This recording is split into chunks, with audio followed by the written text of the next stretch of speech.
Bonjour et bienvenue pour ce résumé du conseil municipal de la ville de Lyon du jeudi 18 novembre 2021. Au programme des délibérations portant sur l'alimentation, la nature en ville, l'approbation de la charte de mécénat et de parrainage de la ville de Lyon ou encore sur la mise en œuvre de la politique pénale de proximité. Et l'une des premières délibérations du Conseil est destinée à l'approbation du rapport de développement durable de la ville de Lyon pour l'année 2020, un rapport porté par l'adjoint en charge de la transition écologique, Monsieur Sylvain Gaudineau. Mes chers collègues, j'ai le plaisir de vous présenter la nouvelle version du rapport annuel sur la situation en matière de développement durable pour l'année 2020. Comme vous le savez, c'est une obligation légale. Alors, les changements, vous notez tout d'abord, je vous le présente ici visuellement sous sa version papier que nous pourrons vous distribuer très rapidement. Il est tout d'abord renommé Lyon en transition pour afficher que la transition écologique est bien la priorité du mandat. Ce document prend désormais appui sur les 17 objectifs de développement durable de l'ONU, la nouvelle boussole de l'action municipale pour les actions en faveur de la transition écologique, mais aussi de la justice sociale, d'une économie durable et d'une démocratie ouverte. Pour donner des exemples peut-être plus concrets, il y a aussi la plantation sur un objectif de ville plus verte et plus végétalisée des 9 premiers vergers dans chaque arrondissement qui ont eu lieu dès l'automne 2020. Il y a le travail engagé sur une ville apaisée avec les rues aux enfants, les éditions de La Voie est libre, les premiers apaisements d'abord d'école et les nouveaux aménagements cyclables. Il y a encore une ville plus sobre avec un travail engagé autour de la révision du marché de la restauration scolaire, mais aussi la démarche engagée sur l'éco-responsabilité dans les crèches. Le sujet des mobilités est si important que je me permets d'y revenir un peu. Monsieur le maire, l'an prochain, appelez ce chapitre « l'immobilité ». Cela correspondra mieux à la réalité que vous êtes en train de mettre en place. À quel moment vous vous emparez des sujets de mobilité avec des projets structurants comme le métro, seule solution alternative crédible pour limiter les flux automobiles? Mesurez-vous la tension qui règne en ville entre les piétons, les cyclistes et les automobilistes? Je n'ai pas la même conception que vous de la définition d'une ville apaisée, ville qui est aujourd'hui complètement thrombosée et où ses habitants sont en tension permanente. Que fait-on de M6, M7, cette affreuse autoroute urbaine qui, à chaque heure du jour ou de la nuit, pollue plus que quiconque notre agglomération? Le logement, et même si on y reviendra un peu plus tard, je vais en dire un mot, alors que de nombreuses études montrent que l'encadrement des loyers ne fonctionne pas, vous êtes obstiné à l'expérimenter à Lyon. Entre 2018 et 2019, les loyers ont augmenté de 1,8% à Paris malgré l'encadrement. À Lille aussi, les loyers sont en moyenne plus chers qu'à Lyon, la faute à une pénurie de logements. Maintenant que ce dispositif est adopté, les propriétaires de logements vont devoir revendre, ne pouvant assumer l'écart entre le loyer et le prêt à rembourser. Là où la provocation atteint son paroxysme, c'est page 33. On apprend, je vous cite, que vous apaisez la presqu'île.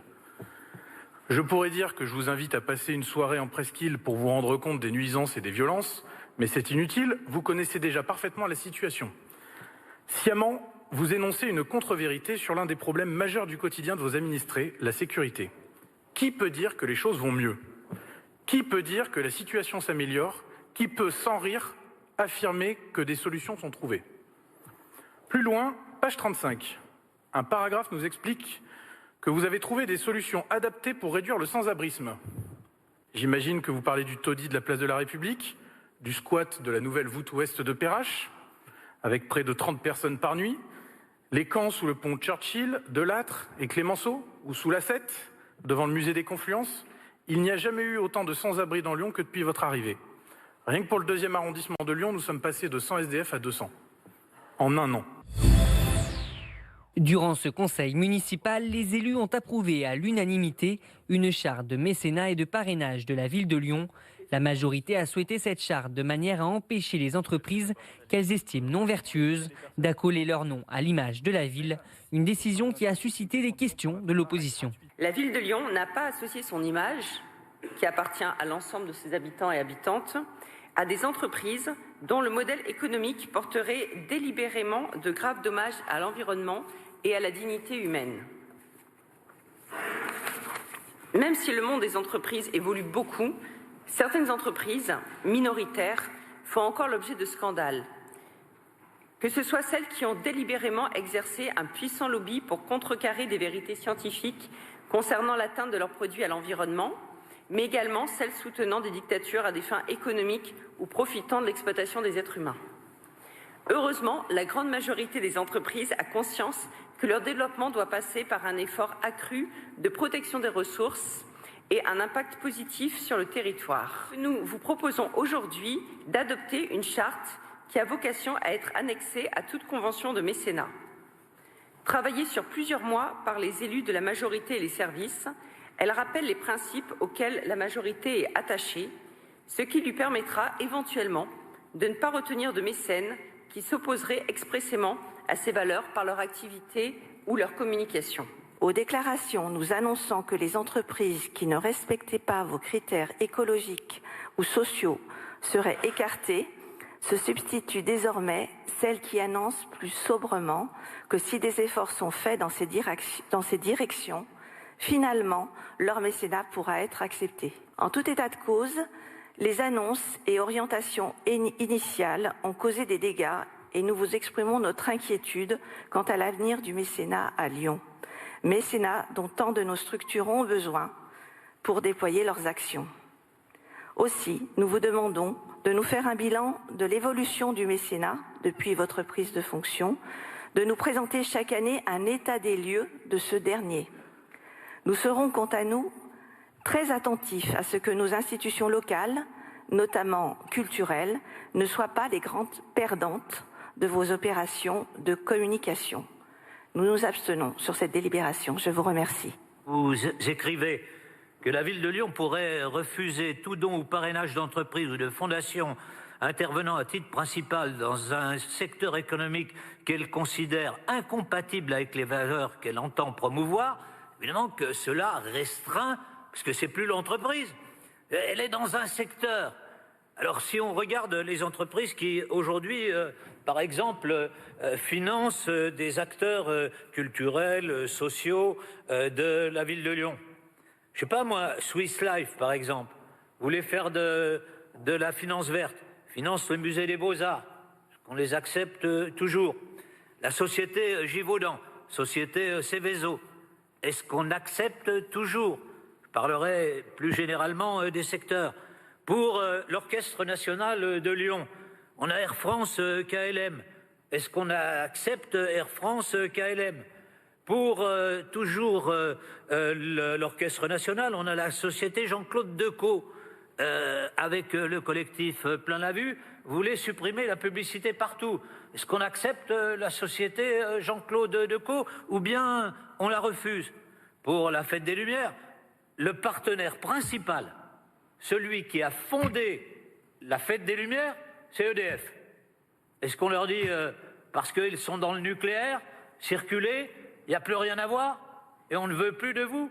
C'est un très mauvais signal que vous donnez à un certain nombre d'entreprises. Évidemment, il faut regarder de quel type de partenariat on parle. Monsieur Collomb a rappelé l'accord entre une compagnie aérienne et l'Orchestre national de Lyon. Quand l'Orchestre national de Lyon doit se déplacer, de toute façon, évidemment, on souhaite qu'ils prennent le moins possible l'avion, mais quand c'est quand même nécessaire, il faudra de toute façon prendre des billets. Donc s'ils sont offerts par la compagnie, c'est toujours quelque chose de positif pour les deniers publics. Mais en effet, ce ne sont pas des sujets qui sont simples. On a le courage de s'y coller pour essayer justement d'agir le mieux possible dans l'intérêt des Lyonnais et des Lyonnaises.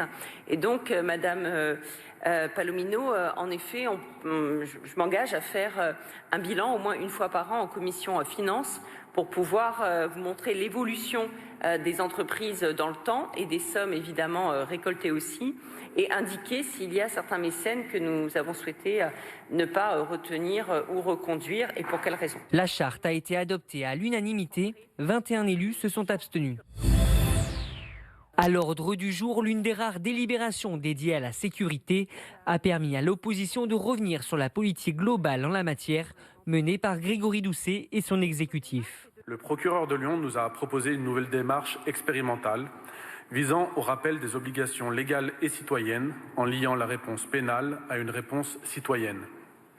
Il s'agit désormais, pour des infractions de type tapage, nuisance sonore, dépôt d'ordures, abandon de véhicules, détention ou commercialisation de chiens dangereux, etc., de convoquer rapidement l'auteur des faits en maison de justice et du droit devant un délégué du procureur, rappel à la loi, et le maire d'arrondissement pour le rappel à l'ordre. La maison de justice et du droit du 8e arrondissement va héberger ce dispositif innovant. C'est par excellence le lieu de proximité qui symbolise le partenariat intégré entre la ville et l'institution judiciaire. Vous pourriez tout simplement prendre l'engagement maintenant d'installer des caméras pour identifier les individus afin qu'ils puissent être interpellés. Et je vais aller un petit peu plus loin. Nous vous proposons également d'investir sur des dispositifs de bornes d'appel d'urgence sur les sites les plus fréquentés de la ville. Monsieur le maire, l'utilité de ce système de sécurité n'est plus à démontrer. Directement relié par caméra et micro au centre de supervision urbain, facile d'utilisation, disponible en plusieurs langues, les bornes d'appel d'urgence ont été déclenchées plus de 600 fois en un an à Nice. La justice est bel et bien un maillon important de toute politique publique de sécurité, où les collectivités locales, l'État, les partenaires locaux ont tous leur rôle à tenir au regard des enjeux que nous connaissons. La ville de Lyon abonde ici en ce sens. Certains ici présents s'affirment comme les seuls à détenir une crédibilité sur ce sujet en délivrant régulièrement des contre-vérités sur les plateaux télé. Mais où étaient-ils ? Où étaient-ils lors de la suppression de la police de proximité ? Où étaient-ils lors des suppressions massives des 12 500 fonctionnaires de police sous le quinquennat de leur mentor Nicolas Sarkozy ? Où vont-ils en soutenant encore et encore la suppression de milliers de fonctionnaires que sont notamment les juges, les agents de la PJJ ou bien d'autres métiers encore liés à la sécurité et à la prévention spécialisée ? Bref, nos services publics. Qu'ai-je entendu de cette ville? Flambée de violence sans précédent, pas de caméras, délinquants qui reviennent en héros, c'est la guerre. Ouh là là, je ne saurais trop que vous inviter à la plus grande prudence et à limiter vos allées et venues dans le 8e. Vous, cher Pierre, qui venez inaugurer tout ce que nous faisons dans les différents arrondissements au nom du président de la région en vue d'une prochaine campagne électorale. Restez, je vous en prie, cloîtrés dans le 2e. Parmi les autres délibérations votées lors de ce conseil municipal, le plan ville comestible, un plan d'1,2 million d'euros pour le mandat afin de ramener de la nature en ville avec la construction de vergers, d'un paysage nourricier avec des zones de libre cueillette et des potagers. Également dans ce plan, un soutien financier à la maison de l'agriculture urbaine lyonnaise. Autre délibération adoptée, une subvention d'un projet de recherche pour tester l'autonomie économique alimentaire auprès des étudiants, un soutien financier individuel aux athlètes lyonnais de haut niveau, notamment les champions olympiques, ou encore le lancement d'une opération de création de points de rafraîchissement dans la ville de Lyon. Je vous donne rendez-vous le 16 décembre pour le prochain conseil municipal.